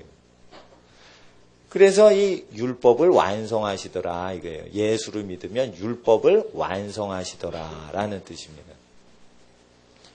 저는 이제 목사님들 만나면 교회 재산을 가난한 교회나 가난한 사람들에게 나눠주자고 해요. 그리고 목사님들이 굉장히 그거 좋아하십니다. 그런데 싫어하시는 분도 상당히 있어요. 얘기를 했더니 팍 자리 차고 일어나서 가버리는 분도 있어요. 나 그런 분도 만났어요. 네. 하여튼 그런데 여러분은 목회자가 아니기 때문에 그 교회 일보다 여러분 집안, 친척들, 이 귀하신 분들이 잘 되도록 신경을 써야 됩니다. 그럴 때 교회 헌금을 많이 냈다 그러면 불신자 친척분이 구원받을 때 도움이 별로 안 될 수 있어요. 그런데 불신자 친척분이 가난하게 돼서 자취방을 조카가 못 얻는다. 이럴 때 자취방이라도 얻어주면서 고모가 해주는 거다, 삼촌이 해주는 거다 이렇게 얘기하지 마시고 이거 하나님 믿는 사람은 반드시 이래야 되는 것이다. 내가 착해서 그런 게 아니라 이건 무조건 하나님 명령이다. 그러세요? 예수님 믿는 사람은 이렇게 거룩하신가 보다. 어려울 때 딱 도와주시면 예수님 믿고 주님께 돌아오게 됩니다. 그럴 때 너 나중에 잘 되면 너보다 어려운 사람은 반드시 도와줘야 된다. 그래야 예수 믿는 사람이다. 이렇게 하면 진짜 실천하는 믿음이 집안에 이제 퍼지게 되는 것이죠. 그래서 집안에 경제적으로 어려움이 올 때 이때다 하고 생각하셔야 돼요. 하나님 앞에서 악인의 손에서 건져내야 됩니다. 그리고 5절에 악인들은 저희는이라고 나오죠. 저희는 무지무각하여 흑암 중에 왕래하니 땅의 모든 터가 흔들리는 도다. 그래서 악한 사람들 때문에 지진이 나는 겁니다. 악한 사람들이 재정을 이렇게 쌓아놓으니 재벌, 재산을 벌목해 놓는다라는 한문으로 재벌이에요. 그거를 바벨탑처럼 이렇게 쌓아놓으니까 하나님이 싫어서 흔들어 버리는 게 지진이에요. 그러니까 지진은 누구 때문에 나요? 부자 때문에 난다고 아모스서 8장 4절부터 8절에 기록돼 있어요. 지진은 누구 때문에 난다? 부자 때문에 난다. 부자가 혼자 부자면 괜찮은데 가난한 사람을 쥐어짜서 돈을 번대요. 그게 하나님이 싫으셔가지고 지진을 내신대요. 그러니까 천재지변의 이유와 가뭄의 이유에 대해서 우리가 아셔야 돼요. 기독교인들 중에 이 천재지변의 뜻을 배우지 못하신 분이 하도 많으셔서 제가 이거 가끔 가다가 천재지변 속에서 하나님이 선포하시는 내용에 대해서 가끔 강론을 중요하게 합니다. 아모스서 8장을 한번 보세요. 예수께서 마지막 때는 이 천재지변이 많이 일어나고 기근이 가뭄이 오고 이러는 거에 대해서 얘기하실 때 회개하라라고 하실 때 그 유대인들이요 예수님 설교가 무엇인지 이해를 해요. 왜냐하면 구약을 다 알고 있는 사람들이기 때문에 구약에 경고하신 대로 회개하라는 뜻인가 보다 이러고 바로 천재지변에 대해서 경고 나오면 어떻게 해요? 가난한 사람에게 나눠줘요. 세례 요한이 얘기했던 거죠. 근데 이제 이방인들은 그게 안 돼 있어요. 천재지변이 일어나요? 그럼 배피소로 가요. 그러니까 유태인하고 이게 반응이 다른 거예요. 유태인들은 천재지변이 구약 율법에 어떻게 된다고 돼요? 무조건 경제 문제로 와요. 파리 재앙 나오죠. 바로에게 모세가 예언했어요. 파리 재앙이 피재앙이 온다. 독종 재앙이 온다. 예? 여러 가지 흑암 재앙이 온다. 메뚜기 재앙이 온다. 10가지 재앙은 종류별로 다른데 장자 재앙도 마찬가지예요. 그것을 일으키는 죄는 뭐예요? 하나님의 가난한 백성을 압제해서 피 빨아먹는다. 이게. 가난한 서민들 잡아 쥐어가지고 바로 네가 착취를 해 먹으니까 10가지 재앙이 다 온다 이거예요. 여러분 천재지변은 다 무엇 때문에 오는 거예요?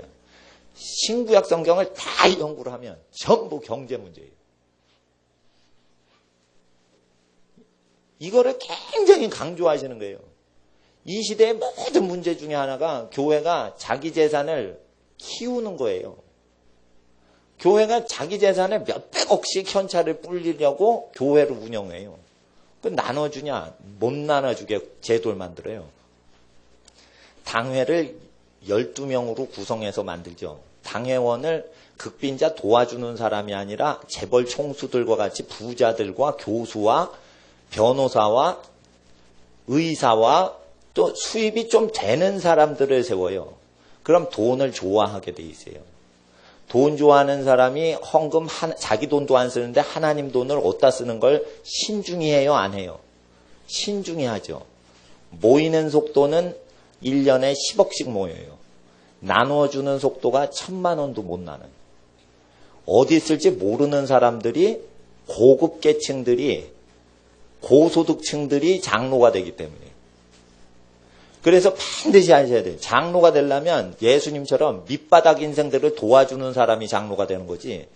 그러지 않으면은 몇백억 교회 재산 모으는 거는 시간 문제. 그냥 쌓여요. 그냥 쌓여. 그러니까 하나님께서 예수의 제자가 된 사람에게만 예물을 맡기셨다. 이게 예수님도 헌금을.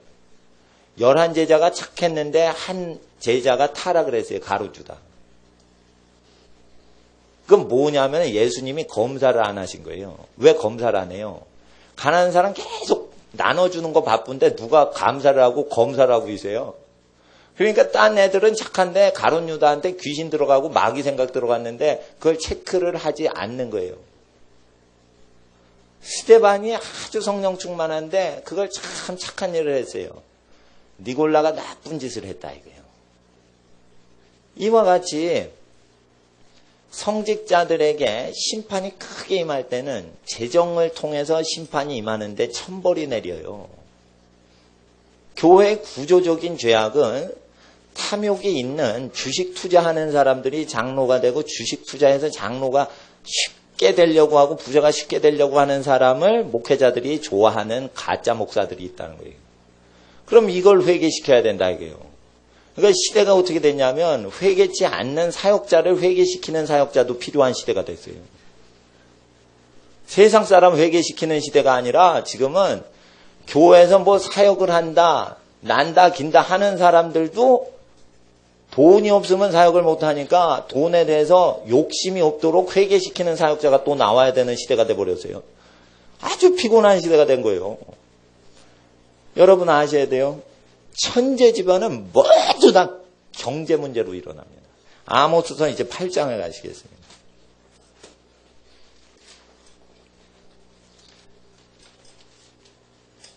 여러분이 신학교 가서 주의 종을 되시려고 하시면 친족 중에 재산이 거덜나고 신용불량자가 돼서 잠잘 곳이 없는 사람 거처라도 마련을 해주고 극빈자에게 자기 소유를 나눠주고 덩어리 돈을 재산을 나눠주고 이걸 해보신 분이 신학교를 가는 거지 이런 걸 해보지도 않았어요. 근데 신학교가 마귀자식 되는 거예요.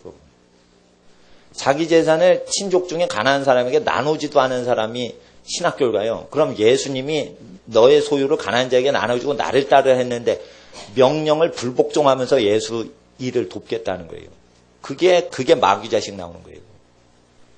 그러니까 하나님 앞에 신학교 가는 사람이 적어야 되는 거예요.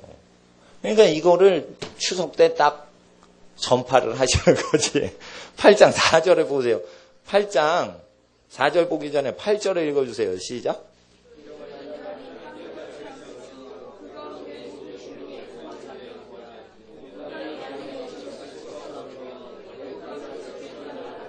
어떤 이유로 인하여 온 땅이 강물처럼 출렁거리고 지진이 난다 이거예요. 지진이 뭐예요? 흔들리는 게 아니에요. 지진은 출렁대는 거예요, 땅이. 이게 막 무너지는 게 아니에요. 땅이요, 느낌이요, 어떻게 되면 출렁거려요. 이게 출렁. 배 탄 것 같은 느낌이 든단 말이에요. 이게 지진이라 이거예요. 지진하면 부서진 건물자네 이렇게 하는데 들판에서 지진을 하죠. 그러면은 배 탄 것 같은 물결 위에 출렁출렁한 것처럼 한단 말이에요. 출렁거리다 보니까 아스팔트가 쪼개지고 갈라지고 막 이러는 거예요. 출렁거리다 보니까. 하나님 앞에서 어떤 이유로 인하여 땅이 떨며 출렁댄다 이거예요. 그러면은 4절부터 그 이유가 나옵니다. 4절부터 읽어주세요. 시작.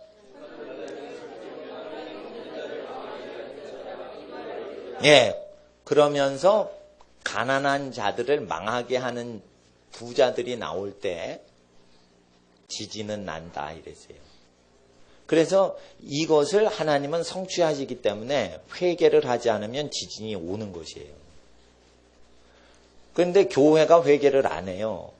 하나님께 바칩니다 이러는데 하나님께 바친 헌금을 하나님 뜻대로 쓰질 않고 교회 재산을 모아요. 왜 재산을 모으냐? 교인들이 좋은 시설을 원해요. 그래서 사람들을 위해서 헌금을 써요. 그러니까 재앙이 오는 거예요. 헌금을 딱 거두면 목사도 좁은 길로 가고 기독교인들도 다 좁은 길로 가는 거예요. 그러니까 어떻게 해요? 교회 재산을 많이 모을 겨를이 없는 거예요. 예. 그래서 지금 하나님 앞에서 여기 전세 교회를 얻으려고 해도 보증금이 몇 억이 들어요. 여기 조그만 가정집 하나 얻는데도 1억 5천을 달래요. 2억을 달래요. 전세가 2억. 조그만 방이에요. 그 2억이에요. 그러면은 예배당 자리를 얻으려면 엄청나게 몇 억이 더 들어야 돼요. 그 월세 보증금은 몇 천만 원이에요. 근데 몇 천만 원에서 몇 억을 긁어 모을 겨를이 없다 이거예요. 그냥 월세 교회 하면서 그냥 쭉 가는 거지 전세를 마련해서 뭐 이렇게 할 겨를이 없다 이거예요. 왜 그러냐면 복음 전하는데 헌금 다 쓰고 어려운 사람 도와주는데 어려운 교회 도와주는데 다 쓰면 되는 거지 교회를 많이 키운다고 그게 하나님의 뜻을 성취한 건 아니기 때문에 저는 교회 재산 모으는 데는 관심 없습니다. 근데 복음 전도를 위해서 교회를 세우려고 하는 교회들은 잘 세우시라고 제가 기도는 해요. 예. 그러나 하나님 앞에서 세상 죄악이 지금 지진을 못 막습니다. 세상 죄악이 회개가 되지 않으면 이 지진을 막을 길이 없습니다. 5절에 너희가 이르기를 월삭이 언제 지나서 우리로 곡식을 팔게 하며 안식일이 언제 지나서 우리로 밀을 내게 할고 에바를 작게 하여 세계를 크게 하며 거짓 저울로 속이며 6절을 읽어주세요. 시작.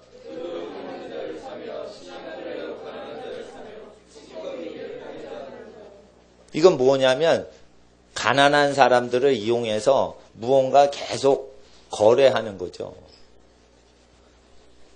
저는 좌파 운동하는 사람들 다 반대입니다. 탐욕이 많습니다. 자본주의 나쁘다 이러면서 그 사람들도 돈을 탐합니다.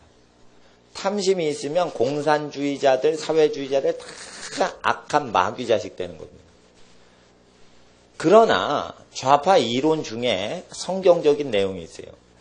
가난한 사람을 계속 이용해서 하면은 돈을 쉽게 법니다. 그거는 맞는 말이라 이거예요.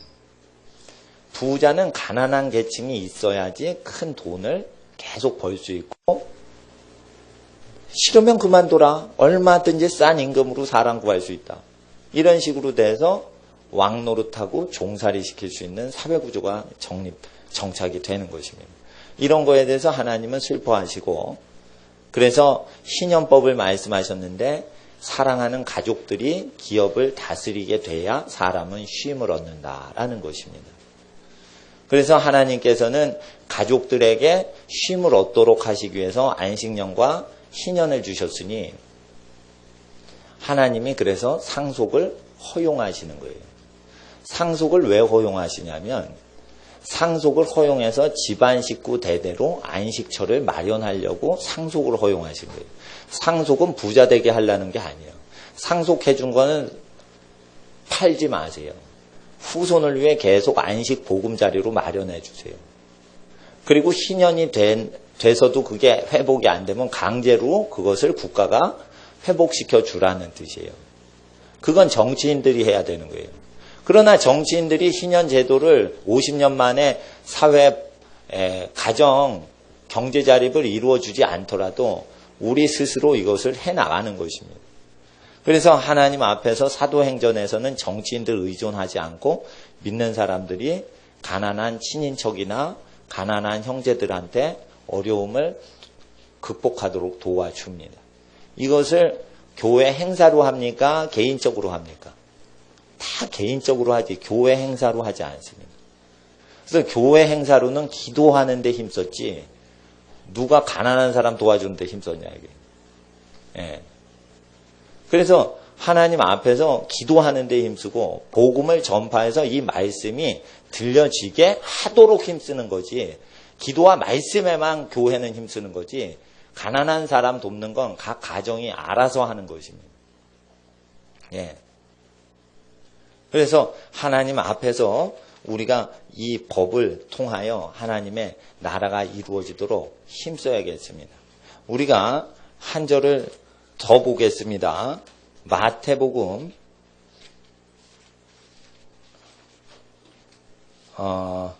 24장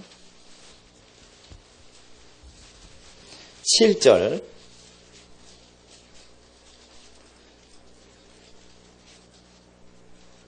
민족이 민족을 나라가 나라를 대적하여 일어나겠고 처처의 기근과 지진이 있으리니 이 모든 것이 재난의 시작이니라. 그래서 기근이 온다고 요에서에 말씀하셨고 이것을 기근이 오니까 후대에게 계속 전하라 하셨고 기근은 왜 이루어집니까? 했을 때 우상 숭배해서 이루어지고 가난이 왔을 때 가족 식구끼리 가난한 자를 돌보지 않기 때문에 온다라는 것입니다. 그래서 이 예수님의 말씀을 믿고 이 예수님 말씀대로 가서 가족을 소중히 여기지 않는 친족들에게 회개하고 돈보다 가족들을 서로 사랑하셔야 됩니다. 이렇게 증거를 하고 우리 주 예수님의 거룩하신 말씀이 세속화된 교회의 죄악으로 인해서 가리지 않도록 우리가 다시 한번 교회라는 포장지를 벗기고 속에 있는 예수 그리스도의 보화를 다시 이 말씀을 꺼내서 하나님 말씀은 원래 이렇게 거룩한 말씀입니다. 누구든지 이 말씀을 믿지 아니한 자는 회개치 아니한 것이요. 회개치 아니하면 천국을 기업으로 받지 못합니다. 천국을 기업으로 받으려면 땅의 보화를 다 팔아 보화가 묻힌 밭을 샀느니라. 자기 소유를 다 팔아 진주가 묻혀있는 밭을 샀느니라. 그래서 이 땅의 것을 소중히 여기면서 천국을 살 수 없다는 것을 우리가 알고 이 땅의 교회 재산이건 사유 재산이건 하나님 앞에 여러분은 청지기로 부름받았으므로 하나님 나라에서 온 일가 친척이 평화롭고 안정되며 복지를 온전히 하나님 복을 받아서 누리는 하나님의 집안 되도록 오늘 추석 명절을 연휴를 맞이해서 우리 이 시간 잠깐 기도하겠습니다. 거룩하신 아버지 하나님, 민족의 명절이라는 추석에 일가 친척들을 만나는 가정들이 많이 계십니다. 주님, 온 친척 가운데 구주 예수님의 말씀이 구원의 메시지가 되도록 하나님 앞에 증거하는 증인되는 시절이 계절이 되게 하옵소서. 이 명절이 복음을 전파하여 우상 숭배를 폐지하고 많은 가난한 친인척들에게 구원의 복음을 온전히 증거하는 그러한 시절과 그러한 명절이 되도록 주님 이 시간 기도합니다. 하나님의 나라가 말과 입술에만 있는 게 아니라 행함과 진실함으로 온전히 일가 친척분들을 사랑하고 돌보는 모든 섬김으로 있게 하옵시고 이 시대에 신용불량자들이 많이 생겨나고 많은 도산하는 업체들이 생겨나는 이 시대에 아버지 하나님 보험회사 의지하지 않고 금융회사 의지하지 않고 각 집안 식구에게 특길이 보험을 온전히 대신할 수 있고 금융융자를 할 수 있고 무이자로 유무상통할 수 있는 그러한 사랑 실천이 이루어질 때 하나님 나라 온 일가 친척에 이루어질 줄 믿습니다. 아버지 하나님, 우리에게 필요 없는 것들이 있습니까? 주님 사랑하는 모든 일가 친척에게 나누어 주어서 예수님 믿으라고 증거하도록 우리를 인도하여 주시옵소서. 아버지 하나님께 우리 구주 예수님의 증인 되길 간절히 원하며 우리 주 예수님의 이름으로 기도드리옵나이다. 아멘. 이 시간 우리 다 함께 한 번 더 기도하겠습니다. 하나님, 이